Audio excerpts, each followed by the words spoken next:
BJP ಅವರು JDS ಅವ್ರನ್ನ ಮೈತ್ರಿ ಮಾಡ್ಕೊಂಡಿದ್ದಾರೆ ಸರ್. ಅವ್ರ ಓಟ್ ಇವ್ರಿಗೆ ಬರುತ್ತೆ, ಇವ್ರ ಓಟ್ ಅವ್ರಿಗೆ ಬರುತ್ತೆ.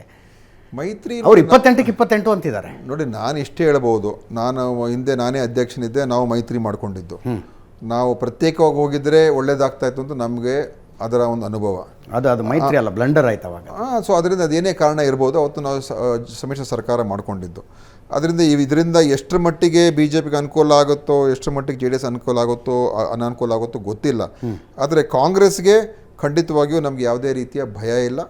ಮತ್ತು ನಾವು ಅದರ ಬಗ್ಗೆ ಯಾವುದೇ ರೀತಿಯ ಏನಪ್ಪ ಮೈತ್ರಿ ಮಾಡ್ಕೊಂಡ್ಬಿಟ್ಟಿದ್ರೆ ನಾವು ನಮ್ಮ ಮುಂದೆ ಏನಾಗ್ಬೋದು ಅಂತ ನಾವು ಅಷ್ಟೊಂದೇನು ತಲೆ ಕೆಡಿಸ್ಕೊಳ್ಳೋಕೆ ನಾವು ಹೋಗಿಲ್ಲ. ಆಯಿತು, ರಾಜ್ಯದಲ್ಲಿ 20ಕ್ಕಿಂತ ಹೆಚ್ಚು ಸ್ಥಾನಗಳನ್ನು ಗೆಲ್ತೀವಿ ಅಂತೀರಿ. ದೇಶದಾದ್ಯಂತ ಏನಾಗ್ಬೋದು ಒಟ್ಟಾರೆಯಾಗಿ ಈ ಸಲ? ನೋಡಿ, ದೇಶದಲ್ಲಿ ಇವತ್ತು ಅವರು ಒಂದು ರೀತಿ ಏನೋ ನಾವು ಗೆದ್ದುಬಿಟ್ಟಿದ್ದೀವಿ, 400 ಸೀಟು ಅಂತ ಎಲ್ಲ ಆ ರೀತಿ ಮಾತಾಡೋಕ್ಕೆ ಶುರು ಮಾಡಿದ್ದಾರೆ. 400 ಬಾರ್ ಅಂತ ಹೇಳ್ಕೊಳ್ಳೋದು ಅದೆಲ್ಲ. ಆದರೆ ರಿಯಾಲಿಟಿ ಏನು? ರಿಯಾಲಿಟಿ ಇವತ್ತು ಆ ಥರದ್ದು ಇಲ್ಲ. ಯಾಕಂದರೆ ನಿಜಾಂಶಗಳು ಹೊರಗೆ ಬರೋದಕ್ಕೆ ಸಾಧ್ಯ ಆಗ್ತಾ ಇಲ್ಲ. ಯಾಕೆಂದರೆ ಗ್ರೌಂಡ್ ರಿಯಾಲಿಟೀಸ್ ಏನಾಗ್ತಾ ಇದೆ ಅಂತ ಹೇಳಿದ್ರೆ, ಇವತ್ತು ಈ ಅಬ್ಬರದ ಒಂದು ಪ್ರಚಾರ ಮತ್ತು ಮಾಧ್ಯಮದ ಮೇಲೆ ಇರುವಂಥ ನಿಯಂತ್ರಣ ಮತ್ತು ಏನೇನು ಮಾಹಿತಿಗಳು ಹೊರಗೆ ಬರೋದಕ್ಕೂ ಕೂಡ ಅಷ್ಟು ಸುಲಭವಾಗಿ ಬಿಡ್ತಾ ಇಲ್ಲ. ಮತ್ತು ಯಾರ್ಯಾರು ನಿಷ್ಪಕ್ಷಪಾತವಾಗಿ ಮಾತಾಡ್ತಾರೆ ಅವ್ರ ಮೇಲೆ ಆಗ್ತಾ ಇರುವಂಥ ಒಂದು ಕಿರುಕುಳ ತೊಂದರೆ ಭಾಳಷ್ಟು ಜನ ಇವತ್ತು ಮಾತಾಡೋಕ್ಕೆ ಹೆದರ್ತಾರೆ.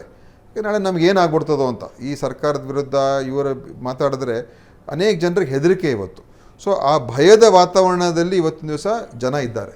ಮಾಧ್ಯಮನೂ ಕೂಡ ಇದೆ, ಸರ್ಕಾರಿಯೇತರ ಸಂಸ್ಥೆಗಳು ಕೂಡ ಇದೆ, ಉದ್ದಿಮೆಗಾರರು ಇದೆ, ಎಲ್ಲರೂ ಆ ಒಂದು ಭಯದ ವಾತಾವರಣದಲ್ಲಿ ಇದ್ದಾರೆ.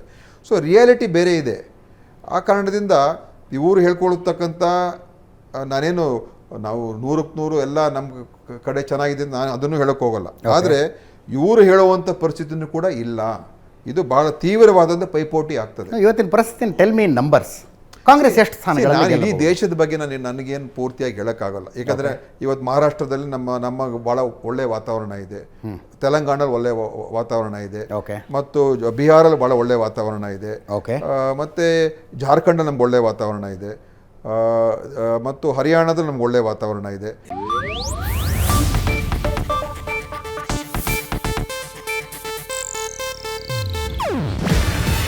ಇದು ಏಷ್ಯಾನೆಟ್ ನ್ಯೂಸ್ ನೆಟ್ವರ್ಕ್ ಪ್ರಸ್ತುತಿ. ನೀವು ನೋಡ್ತಿದ್ದೀರಾ ಏಷ್ಯಾನೆಟ್ ಸುವರ್ಣ ನ್ಯೂಸ್.